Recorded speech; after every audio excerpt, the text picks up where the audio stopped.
Miners ने crushers के नुमाइंदों को बुलाकर जगह भी दिखाई। तो क्वेटा के नजदीक आपका बहुत शुक्रिया। और अभी आपको बराह रास्त कराची लिए चलेंगे, जहां पर अमीर जमात इस्लामी कराची हाफिज नईमुर रहमान न्यूज कॉन्फ्रेंस कर रहे हैं। लोगों के एतमाद का मसला है।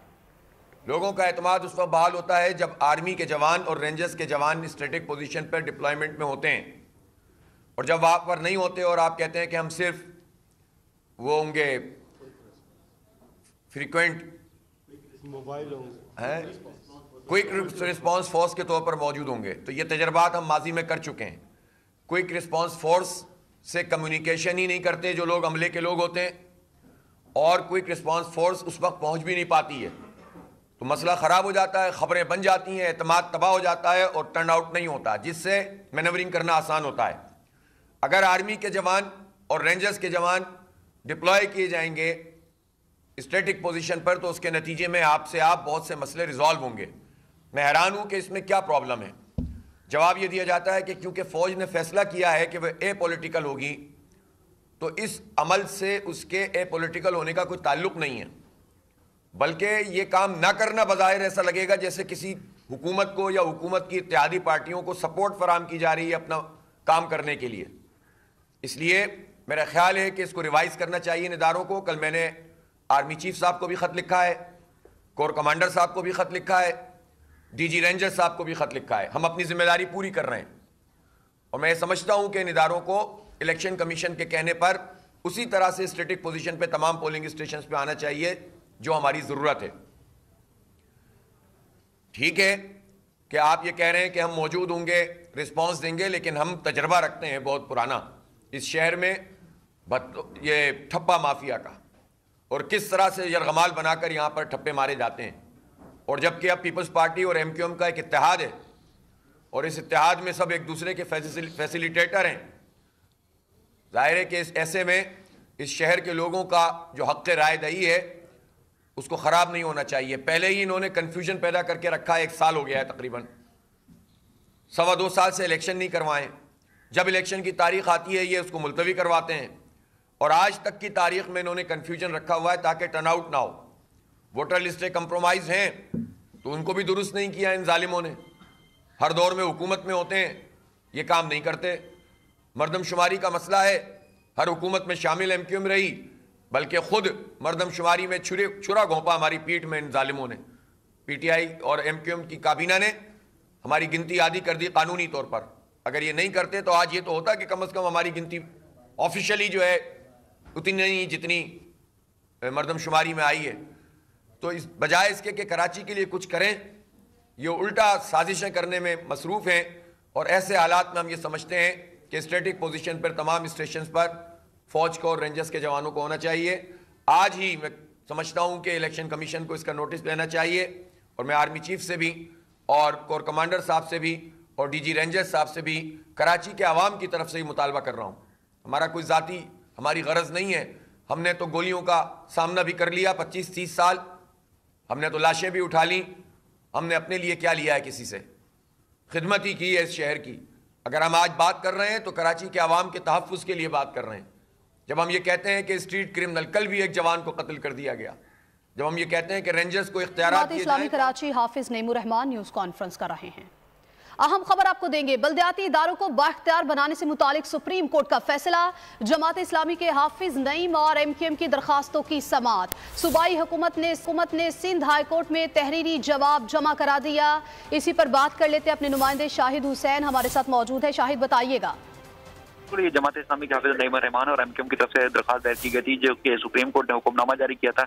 उस हिसाब से जो है इख्तियारात जो बल्दियाती महकमे हैं उनको निचली सतह पर मुंतकिल करने के हवाले से हुक्म दिया जाए। सूबाई हुकूमत की तरफ से जवाब जमा कराया गया है, जिसमें बताया गया कि सुप्रीम कोर्ट के अहकामात की रोशनी में इख्तियारात निचली सतह मुंतकिल करने के हवाले से कानून साजी का जो अमल है वो जारी है। इस पर जो है वफाकी हुकूमत को भी अदालत ने हुक्म दिया था कि तहरीरी जवाब जमा कराएं। उस पर जो है आज वफाकी हुकूमत की तरफ से जवाब जमा नहीं कराया गया, जिस पर जो जमात इस्लामी के वकील सलाउद्दीन है, सलाउद्दीन अहमद ने कहा कि अदालत को कि ये सूबाई हुकूमत का मामला है, वफाक का जो है इस मामले में कोई ताल्लुक नहीं है। जिस पर अदालत ने कहा कि जो भी जवाब जमा कराना है वफाकी हुकूमत जमा कराए। इस पर अदालत ने अब 24 जनवरी का जो है हुक्म दिया है कि जो सूबाई हुकूमत की जानिब से जवाब जमा कराया गया था उस पर जवाब जमा कराया जाए, और समाअत 24 जनवरी तक मुलतवी कर दी है। ठीक है शाहिद हुसैन, आपका बहुत शुक्रिया। एक बार फिर से आपको कराची बराह रास्त लिए चलेंगे, जहां पर अमीर जमात इस्लामी कराची न्यूज कॉन्फ्रेंस कर रहे हैं। हमारे जवानों को बोरियों में बंद किया, कत्लेआम किया, और जिनका इकट्ठ हुआ है ये सब एक दूसरे के जान के दुश्मन।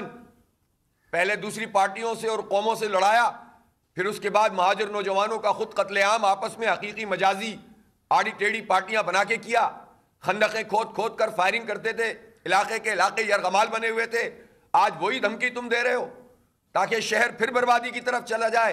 अब तुम्हें कोई रिस्पॉन्स नहीं देगा। इलेक्शन मुनक्किद कराओ, अमन व अमान के लिए रेंजर्स और फौज को स्ट्रेटेजिक पोजीशन पे रखो। हम देखते हैं कि कौन इलेक्शन को सबूताज करता है। ये धमकियां हमने पहले भी बहुत सुनी है। 2001 में हमसे कहा गया था हम बाइकआउट कर रहे हैं, बैठ जाओ वरना लेट जाओ। हम खड़े रहे, बहुत से भाग गए, हमने मुकाबला किया और इस शहर की खिदमत की। कहा गया कि जो निशान लगाएगा उसका अंगूठा काट देंगे। हमने आवाम में एक बड़ी तादाद को इस पर कन्विंस किया कि बहादुरी के साथ मुकाबला किया। उस वक्त के हालात तो बहुत मुख्तलिफ थे। तो अब ये चेपिद्दी का शोरबा, ये धमकियां देंगे कराची के लोगों को। इनकी औकात क्या है कि ये कहते हैं कि कोई इलेक्शन नहीं होगा। कोई हक लिया है तुमने कराची का? बेचा है हमेशा कराची को, तुमने फरोख्त किया है तुमने कराची को। तुमने महाजरों के नाम पर महाजरों को बर्बाद किया। तुमने नौजवानों से तालीम छीनी, तुमने रोजगार छीना, तुमने हमारी अकदार, हमारी वैल्यूज को तबाह कर दिया, तुमने हमारी तहजीब के ऊपर हमला किया। तुम हमेशा वडेरों की गोद में जाकर बैठकर कराची का मैंडेट बेचते रहे। आज तुम हमें धमकियां दे रहे हो कराची के लोगों को कि कोई इलेक्शन नहीं होगा। यह साजिश अब कामयाब नहीं होगी। क्यों नहीं उस वक्त डिलिमिटेशन करवाई जब रिजीम चेंज में तुम सौदेबाजी कर रहे थे और सौदागरी कर रहे थे? क्यों उस वक्त तुमने इख्तियारात हासिल नहीं किए? हमने तो बरसरे जमीन धरना दिया था। तुम क्या कर रहे थे? तुमने हमारे 29 दिन के धरने में तुमने सिर्फ 2 घंटे की धरनी दी थी, जमा खर्च की, और उसके बाद रिजीम चेंज में वजारतें पकड़ ली। जो वजारतें पकड़ के अय्याशी कर रहे हैं वो भी जो है वो कराची के हुकूक की बातें कर रहे हैं। जिन्होंने गवर्नरशिप हासिल कर ली वो भी कराची की बात कर रहे हैं, और जो एडमिनिस्ट्रेटर पर बिक गए वो भी ये बात कर रहे हैं।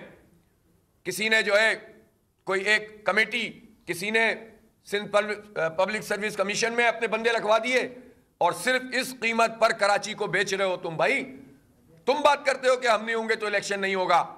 आ जाओ तुम भी मैदान में, हम देखते हैं कि कैसे इलेक्शन नहीं होगा। जरा ये हुकूमत जान पकड़े, इलेक्शन कमीशन जान पकड़े, फिर उसके बाद हम देखते हैं कि कैसे इलेक्शन नहीं होगा। इसलिए इस इलेक्शन में सबको बराबर का मौका मिलना चाहिए।